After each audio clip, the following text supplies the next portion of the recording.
누구나 살다 보면 크고 작은 재난을 경험할 수 있습니다. 그로 인해 평소와 다른 반응과 증상을 겪을 수 있는데요. 지금부터 재난을 겪었을 때 나타날 수 있는 반응과 증상들에 대해 알아보겠습니다.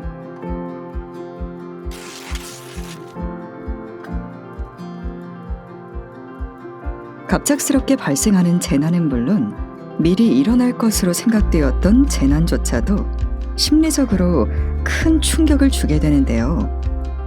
재난으로 생긴 심리적, 정서적 충격은 직접 피해를 본 사람과 간접적으로 사건 현장을 본 사람에게 영향을 미치며 재난 경험자의 가족과 친인척들도 영향을 받을 수 있습니다. 그래서 재난을 경험한 사람은 재난이 지속되는 기간, 그리고 그 이후에도 감정적인 곤란을 겪을 수 있습니다. 하지만 이러한 어려움들은 대부분은 비일상적인 사건에 대해 보이는 정상적인 반응입니다. 사람들은 재난 상황에 직면하면 인지, 정서, 신체, 행동의 영역에서 다양한 반응을 보이는데요.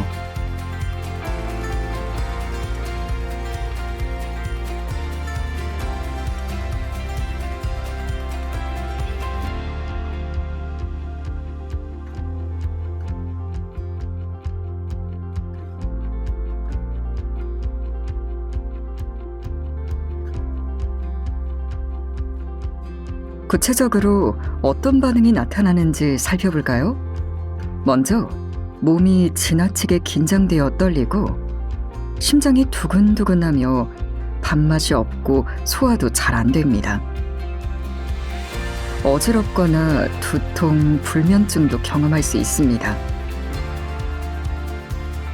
또한 사고를 겪은 후에 기억력이 저하되거나 주의가 산만해지는 등 어떤 것을 알아차리고 생각하는 능력인 인지기능의 저하가 흔하게 나타납니다.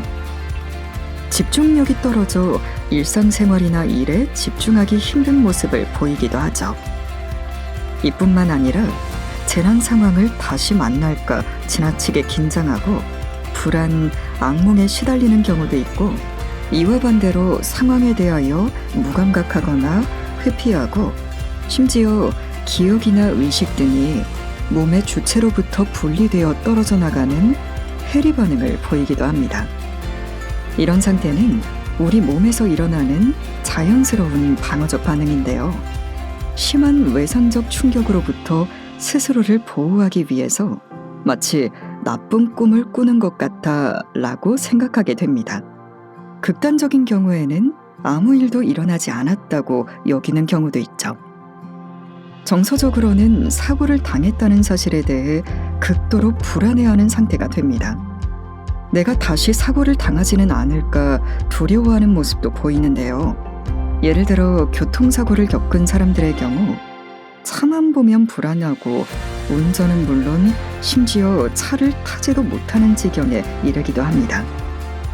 의욕을 잃고 악몽에 시달리거나 불면증을 겪으면서 식욕을 잃게 되는 모습을 보이기도 하는데요. 미래에 대한 부정적인 생각으로 비관적으로 변하기도 합니다. 사고 책임이 자신에게 있는 경우는 피해자에 대해서 심한 죄책감을 느껴 자신을 스스로 책망하고 깊은 고민에 빠집니다. 그리고 기분의 변화가 나타날 수도 있습니다. 쉽게 흥분하고 안절부절 못하거나 사소한 일에도 짜증을 내고 화를 참지 못하는 모습을 보이기도 하죠. 알코올이나 약물 남용 문제를 겪기도 하는데요.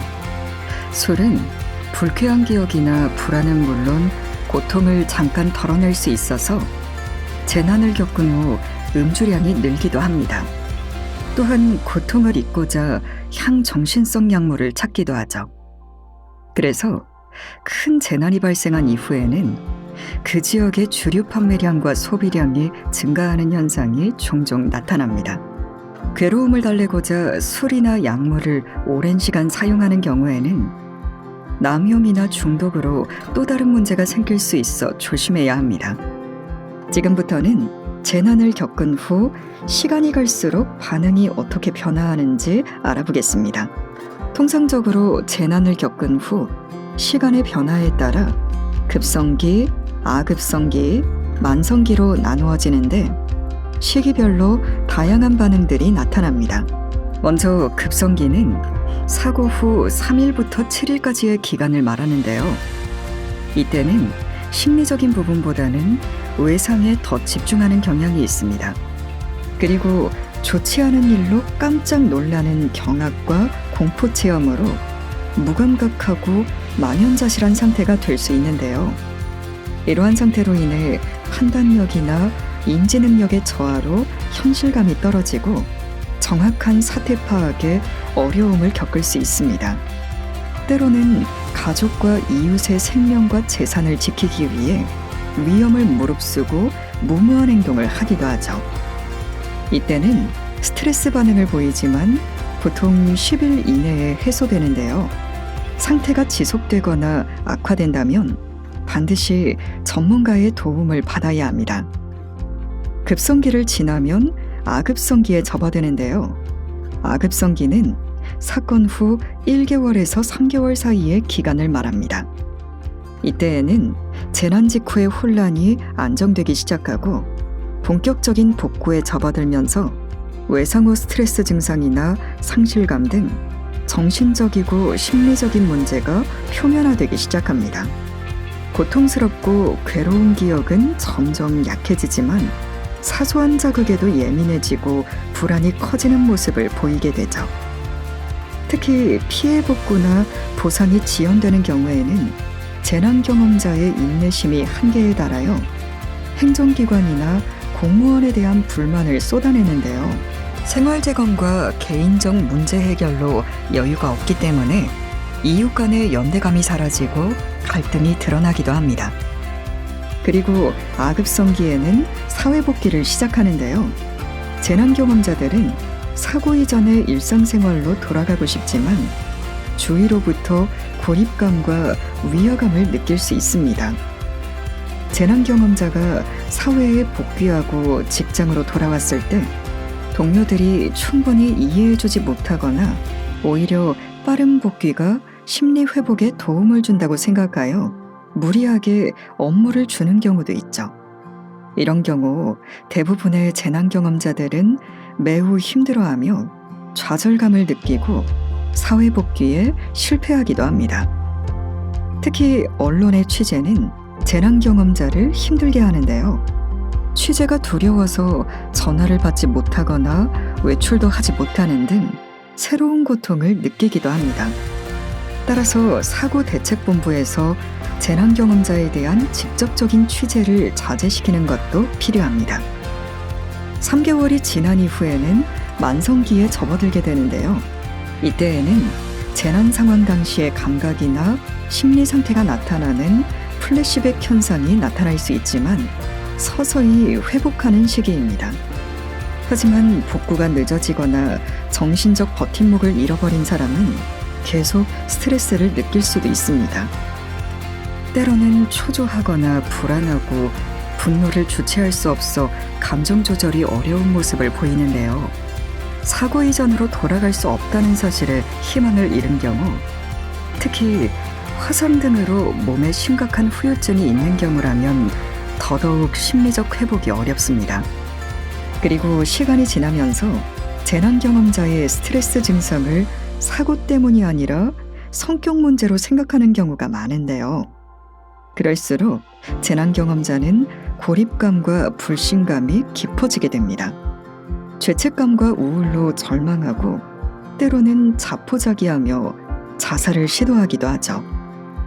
또한 보상과 관련하여 소송과 같은 법적인 문제도 생길 수 있으며 외상 후 스트레스 장애 증상이 심한데도 적절한 치료를 받지 못하는 경우에는 일시적으로라도 고통을 잊고자 술이나 약물, 심지어 마약에 의존하기도 합니다. 지금까지 재난을 경험한 성인들이 일반적으로 보일 수 있는 반응을 살펴보았습니다. 이어서 어린이와 노인이 겪을 수 있는 반응을 좀 더 자세하게 알아보겠습니다. 어린이들은 특히 공포와 두려움을 더 많이 느끼는데요. 세상은 안전한 곳이라는 믿음을 잃어버리고 다시 사고가 일어나지는 않을까, 가족이 다치거나 죽지는 않을까 불안함을 느낍니다. 갑작스럽고 통제할 수 없는 사고로 입은 물질적 피해, 외상, 그리고 죽음은 어린이들이 이해하기 어려운 일이기 때문입니다. 또한 어린이들은 평소에 보지 못하던 것들 때문에도 불안을 느끼는데요. 아이는 혼자 있는 것을 무서워하고 야뇨증, 손가락 빨기, 부모에게 매달리는 등 퇴행 반응을 보입니다. 때때로 아이들은 배가 아프거나 머리가 아프다는 등 몸의 증상으로 공포심을 표현하는 경향이 있습니다. 사고 뒤에 가족의 반응도 어린이에게 큰 영향을 주는데요. 상실에 대해서 부모가 자신의 감정을 자유롭게 표현하고 슬퍼하면서도 죽음에 대해 긍정적인 태도로 아이에게 상황을 적절하게 설명해 준다면 어린이도 자신의 나이에 맞는 방법으로 감정을 자유롭게 표현할 것입니다. 노인은 어떨까요?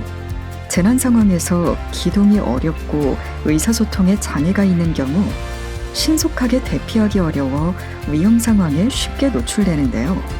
재난 이후에 회복 시간도 더 오래 걸립니다. 그리고 노인은 사기를 당하기 쉽기 때문에 특별한 보호가 필요하죠. 특히 노인은 재난으로 삶의 가치가 흔들리고 상실감을 느낄 수 있습니다.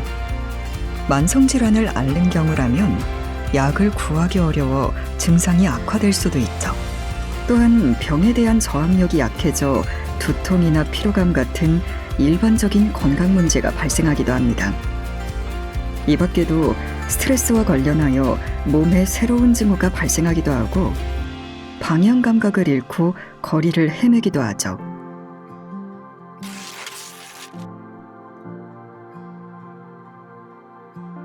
지금까지는 재난을 경험하게 된 경우 사람에 따라 차이는 있지만 누구에게나 나타날 수 있는 일반적인 반응을 알아보았습니다.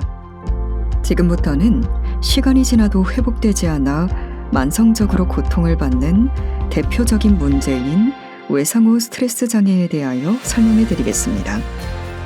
외상 후 스트레스 장애는 일상생활에서 흔히 경험하기 어려운 충격적인 사건을 경험한 후 일어나는데요. 전쟁이나 천재지변, 폭행, 교통사고 등의 경험이 정신적으로 강한 충격이 되어 다양한 정신적 증상을 보이는 경우를 말합니다. 외상 후 스트레스 장애의 주요 증상으로는 재경험과 회피, 과각성이 있는데요. 재경험은 재난 기억이 생생하게 떠올라 또다시 사고가 일어난 것 같이 느껴지는 증상입니다. 사건과 관련된 악몽을 꾸기도 하고 마치 사건이 일어나고 있는 것 같은 착각을 하기도 하죠. 회피는 사건과 관련된 것들에 대해 피하려는 것을 말합니다.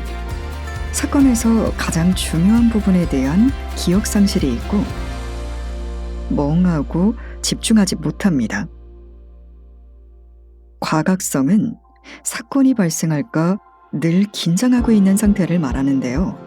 심장이 두근거리고 땀을 흘리며 불안한 모습을 보입니다. 특히 작은 소리에도 예민하게 반응하죠.